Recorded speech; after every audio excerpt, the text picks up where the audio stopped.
வணக்கம் சென்னை. இன்னைக்கு வந்திருக்கேன் ஸ்விஃப்ட் வண்டி. பார்த்தீங்களா முன்னாடி எல்லாம் டென்ட் இருக்கு, ஃபெண்டர் பம்பர் எல்லாம் லாக் எல்லாம் உடைஞ்சிருக்கு, பம்பர் எல்லாம் கட் ஆகிருக்கு. நான் இப்போ ரெடி பண்ணுறேன், பாருங்க.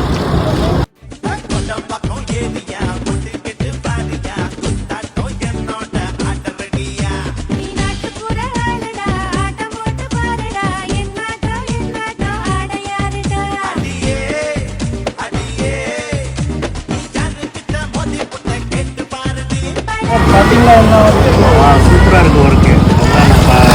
சீக்கிரமாக பண்ணி கொடுத்தேன். லஞ்ச் போயிட்டு வரதுக்குள்ள எல்லாம் முடிஞ்சிச்சு. ½ hour எல்லா ஒர்க்கும் முடிஞ்சு சூப்பராக இருந்துச்சு. மறுபடியும் ஃப்ரெண்ட்ஸுக்கெலாம் ரெஃபர் பண்ணுறாங்க. நல்லா இருந்தது ஒர்க்கு, சூப்பராக பண்ணியிருந்தோம். தேங்க்யூ. பார்த்தீங்களா இந்த மாதிரி ஃபினிஷிங் வந்திருக்கேன். உங்களுக்கு இந்த மாதிரி ஒர்க் வேணும், சாய்பாபா கார் ஒர்க்கின் வண்டியை எடுத்து வரணும்.